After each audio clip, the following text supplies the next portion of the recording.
समंदर की गहराइयों में गुम ये कहानी है एक नाविक की, जो हर रोज अपनी छोटी नाव लेकर मछली पकड़ने निकलता है। लहरों की आवाज, हवा की ठंडक और नमकीन खुशबू, सब कुछ उसके लिए आम था। लेकिन उस दिन कुछ अलग था। अचानक आसमान पर काले बादल छा गए और चारों ओर घना कोहरा फैल गया। कुछ ही पलों में समंदर का नीला रंग धुंध की सफेदी में खो गया। नाविक की सांसें तेज हो गईं। जितनी दूर तक नजर जाती, बस सफेद धुंध और गहरा सन्नाटा। दिशा खोकर वो अंदाजे से नाव चला रहा था, तभी कोहरे के बीच उसे एक परछाई दिखी। एक सुनसान रुकी हुई नाव। डर और जिज्ञासा के बीच उसने अपनी नाव उस अजनबी नाव से बांधी और अंदर जाने का फैसला किया।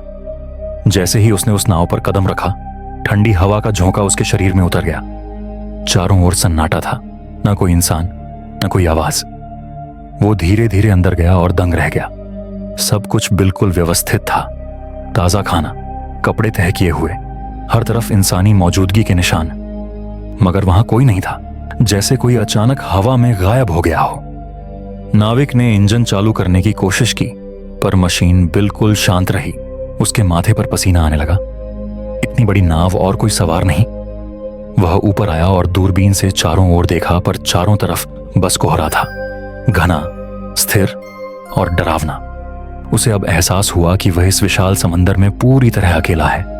वह कंट्रोल रूम में लौटा और रेडियो चालू किया। कांपते हाथों से उसने संदेश भेजा, यह नाव समंदर में फंसी है, कोई सुन रहा हो तो जवाब दे। पर रेडियो से सिर्फ शोर आया। निराश होकर जब वह बाहर आया तो उसका दिल थम गया। उसकी खुद की नाव गायब थी, वही नाव जिसे उसने कसकर बांधा था। अब चारों ओर सन्नाटा था, आसमान साफ और सूरज तेज। कुछ देर पहले का कोहरा जैसे कभी था ही नहीं। उसे समझ नहीं आया कि क्या हो रहा है। कोई और रास्ता न देख वह उसी खाली जहाज पर नक्शे की मदद से दिशा ढूंढने लगा, पर सब बेकार था। वह नहीं जानता था कि कहां है। इंजन बंद था, जिसे ठीक करना जरूरी था। उसने पुराने हिस्सों में टूल्स ढूंढे और घंटों मेहनत के बाद इंजन चालू किया। उसकी आवाज ने उसे राहत दी, जैसे मरते हुए को सांस मिल गई हो। लेकिन मुसीबत खत्म नहीं हुई थी। उसने फिर रेडियो से संपर्क करने की कोशिश की, पर इस बार भी कोई जवाब नहीं मिला। तभी उसे टॉयलेट जाना पड़ा। वह नाव के किनारे गया और जैसे ही झुका, किसी ने पीछे से जोर का धक्का दिया। तेज लहरों से जूझते हुए उसने किसी तरह रील पकड़ ली और खुद को खींचकर नाव पर चढ़ाया। सांसें उखड़ी थीं, शरीर थरथरा रहा था, पर वह खुद को संभालता हुआ नीचे लौटा। मगर जैसे ही वह नीचे बाथरूम में पहुंचा, किसी ने बाथरूम का दरवाजा बंद कर दिया। नाविक ने पहले तो इसे हवा का असर समझा और ध्यान नहीं दिया, लेकिन जैसे ही उसने बाहर निकलने की कोशिश की, उसका दिल थम गया। दरवाजा अंदर से किसी ने कसकर बंद कर दिया था, मानो कोई उसे बाहर निकलने ही नहीं देना चाहता हो। उसने हैंडल जोर से घुमाया, धक्का मारा, यहां तक कि जेब से एक सिक्का निकालकर उसने ताला खोलने की कोशिश की, पर हर कोशिश नाकाम रही। अब डर उसके अंदर उतरने लगा। उसे महसूस हुआ कि इस जहाज पर वह अकेला नहीं है। कोई है जो दिखता नहीं, पर हर पल उसके आसपास है, उसे देख रहा है और जैसे उसके साथ कोई खेल खेल रहा हो। नाविक ने जोर से पुकारा, कृपया जो भी हो दरवाजा खोल दो, मैं कोई चोर नहीं हूं। लेकिन उसकी आवाज जहाज की दीवारों से टकराकर लौट आई। कोई जवाब नहीं।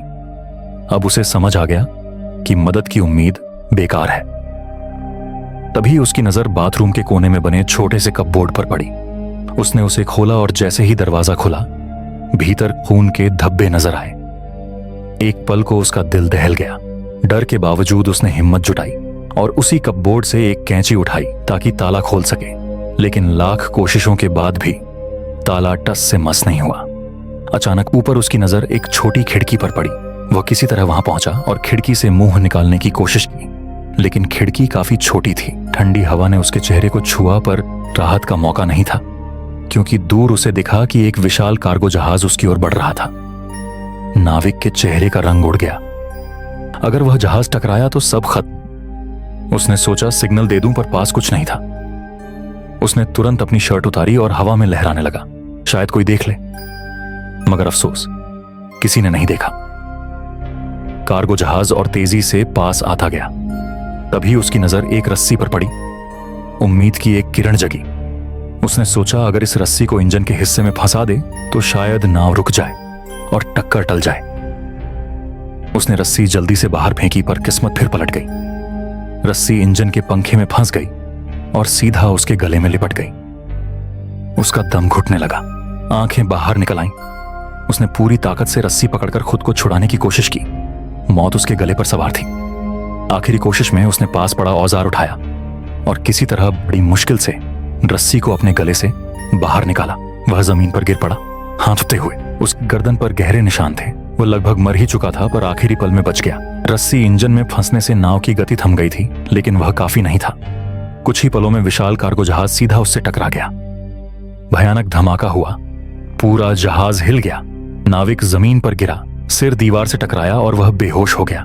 जब होश आया तो हर तरफ पानी भरा था, लेकिन हैरानी यह थी कि वह समंदर का खारा पानी नहीं, बल्कि एकदम साफ मीठा पानी था, जैसे किसी ने जानबूझकर उसे डराने के लिए यह सब रचा हो। उसकी आंखें नम हो गईं और गले से टूटी सी आवाज निकली, जो भी हो बस मुझे छोड़ दो, मैं यहां फंसना नहीं चाहता। मगर चारों तरफ वही खामोशी की दीवार थी, कोई जवाब नहीं, बस एक ठंडा रेंगता हुआ सन्नाटा जो धीरे धीरे उसकी रूह तक उतर रहा था। अब नाविक पूरी तरह टूट चुका था, भूखा, प्यासा और बेहद कमजोर। उसकी आंखों के नीचे गहरे साए थे, शरीर कांप रहा था और चेहरा थकान से झुका हुआ। जिंदा रहने की आखिरी कोशिश में उसने शॉवर खोला और वहीं से पानी पीने की कोशिश की, मगर कुछ ही बूंद के बाद पानी आना बंद हो गया। बेसब्री में उसने सिंक की ओर रुख किया, लेकिन पहला घूंट लेते ही चेहरा सख्त पड़ गया। पानी खारा हो चुका था। उसे तुरंत समझ आया कि नाव में कहीं छेद हो गया है और समंदर का पानी अंदर आ रहा है। डर उसकी रगों में दौड़ गया। उसने फिर से दरवाजा खोलने की कोशिश की, हैंडल घुमाया, पूरी ताकत लगाई, पर दरवाजा हिला तक नहीं। रात हो चुकी थी, आसमान में बिजली चमक रही थी। बाहर की हवाओं की आवाज अब किसी फुसफुसाहट जैसी लग रही थी, जैसे कोई अदृश्य ताकत इस नाव को चला रही हो। पानी तेजी से ऊपर बढ़ रहा था। थकान और डर के बीच उसकी आंखें भारी हो गईं और वह वहीं बैठा बैठा सो गया। तभी समंदर का रूप बदल गया। हवाएं तूफान में तब्दील हो गईं, लहरें आसमान को छूने लगीं। नाविक की नाव तूफान की गिरफ्त में थी और हर झोंके में उसका शरीर इधर उधर टकरा रहा था। एक जोरदार धमाका हुआ, फिर एक भयानक झटका और सब कुछ अंधेरे में डूब गया। सुबह की हल्की रोशनी ने उसकी आंखों को छुआ तो उसने खुद को पानी में डूबा पाया। पानी गले तक पहुंच चुका था, बस चेहरा बाहर था। सांस लेना मुश्किल था। उसे लगा कि अब बस कुछ पल बचे हैं। तभी अचानक एक क्लिक की हल्की आवाज सुनाई दी, जैसे कोई ताला खुला हो। नाविक ने आखिरी उम्मीद के साथ दरवाजे का हैंडल घुमाया और अगले ही पल दरवाजा खुल गया। पानी का दबाव इतना था कि दरवाजा टूटकर नीचे गिर पड़ा और उसी बहाव में बहते हुए वह बाहर निकलने में कामयाब हुआ। वह तेजी से ऊपर चढ़ा और छत पर पहुंचा, जहां हवा अब भी तेज थी। उसने गहरी सांस ली, जैसे पहली बार जिंदगी वापस मिली हो। अब उसे यकीन हो गया था कि इस नाव पर कोई अदृश्य ताकत है जो उसे छोड़ना नहीं चाहती। नीचे का हिस्सा पूरी तरह पानी से भर चुका था और वह जान चुका था कि अब यह नाव ज्यादा देर नहीं टिकेगी। उसने ठान लिया कि अब उसे हर हाल में निकलना होगा। उसने जहाज के स्टोरेज से एयर बैग्स निकाले और टूटे दरवाजे का इस्तेमाल करके एक छोटा राफ्ट बना लिया। सब कुछ मजबूती से बांधा ताकि वह लहरों के झटकों को झेल सके। फिर जहाज से जरूरी चीजें जुटाईं, थोड़ा खाना, कुछ पानी और औजार। जब सब तैयार हो गया, उसने आखिरी बार उस रहस्यमयी जहाज को देखा और बिना पीछे मुड़े राफ्ट पर सवार होकर समंदर में निकल पड़ा।